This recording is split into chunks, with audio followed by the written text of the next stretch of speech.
the date went from her being like nice to turning, like I go in for the kiss, she turns into Keanu Reeves from The Matrix, like, no!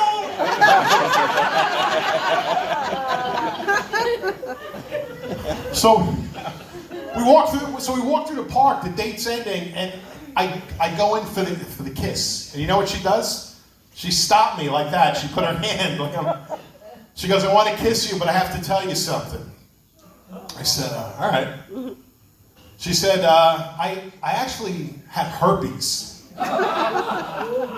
And my first thought, honestly, was, I'm 51, I've lived a good life. She's hot, and I can live with 2 blisters a year, you know?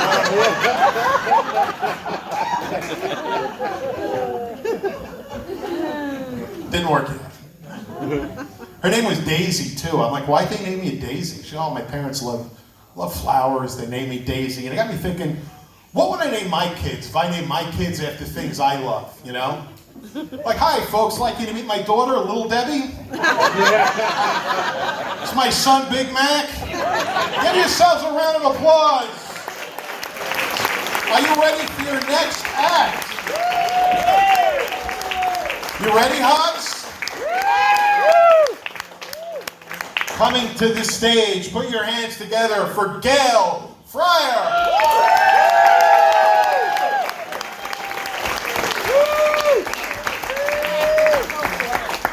Does she need the pressure or what?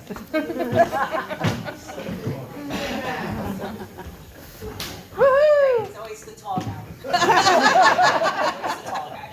No offense. Oh, wow. Thank you so much for coming and supporting everybody, and it's a great charity, and thank you to all the comedians to let me have my 5 minutes of fame. Appreciate it. So, I'm assuming a lot of you people have kids. Anybody got teenagers? Okay, I have to be honest, I'm very, very sorry for you guys. No, I mean, between the social media, Facebook and stuff like that, and now, especially the way the kids talk, it's out of control. We couldn't do that when we were kids, okay? But at least when you punish your children, you have an advantage that we did not, okay? You can take away their phones, their iPads, their laptops, whatever. When I was a kid and my parents punished us, they had very limited options, okay? So basically, we were sent to our rooms with a book. That was it. Or, worst case scenario, no TV for a week. But let me explain to you what it was like having a TV in my house. There was one. It was in the living room and had 5 freaking stations. Really wasn't a punishment when you think about it. So my parents had to be very creative, and they really did well with that. So a couple of weeks ago, I'm over at a friend's house, and my girlfriend's having an argument with her daughter. And it gets a little out of hand. The language goes flying, and my girlfriend says, you know what, if you don't knock it off, I'm just going to smack you. Within 5 seconds of the words coming out of her mouth, the girl's got her phone out and goes, okay, I'll just have you arrested for child abuse. Right? Could you imagine? Now, the whole time this is going on, I'm saying to myself, how would this have worked out when I was a kid? So let's go back to memory lane, shall we? Picture the scene, Comac, 1982. A shy gal is standing in her mother's kitchen, and she whispers the magical words, I'll have you arrested for child abuse. My mom, who most of you know, calmly walks over to the wall, because that's where the phone used to be. Again, one phone in the entire house. And it had, what would you say, like a 1,000-foot cord? Right? You either took the risk of being decapitated or choked to death, depending on who was on the phone and how far they went down the hallway. So my mom takes the phone and hands it to me. Says, go ahead. So I'm like, all right. Boop, boop, boop. 911, what's your emergency? Yeah, hi, I'd like to report child abuse. And she's like, okay, well, where do you live? And then I hear, I'm like, what's that, Ma? What? An ambulance?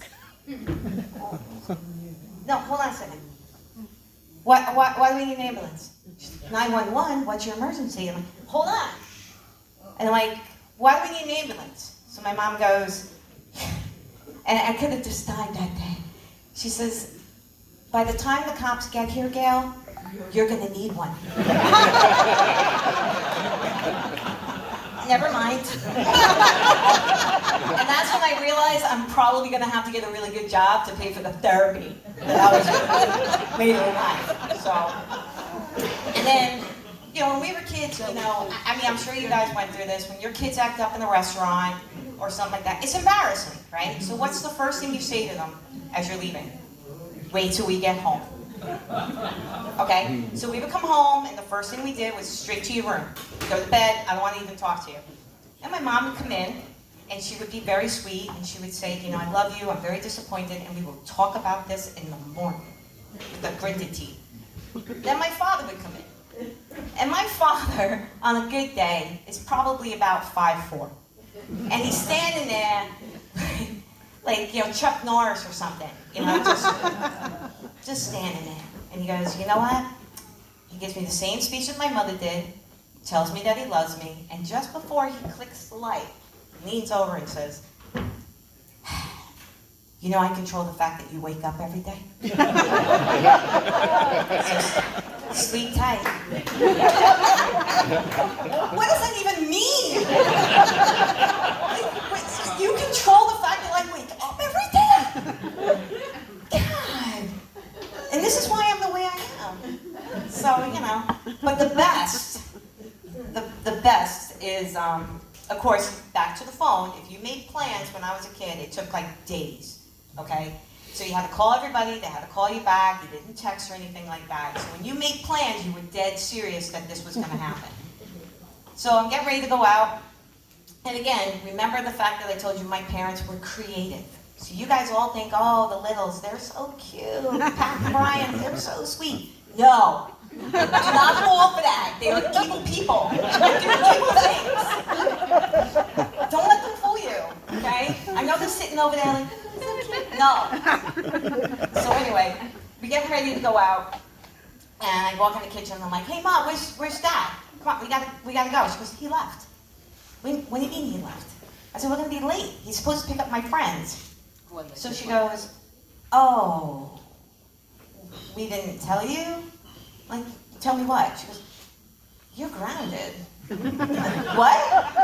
Well, what about my friends? He's like, well, he's taking them to the movies for you. And I'm like, why? She goes, well, you know your father, Gail. He can't disappoint people. You know, people like him in this community.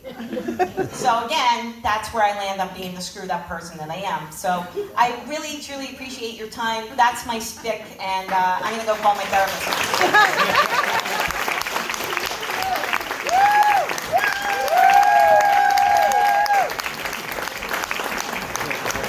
Come on, give it up for Gail Fryer.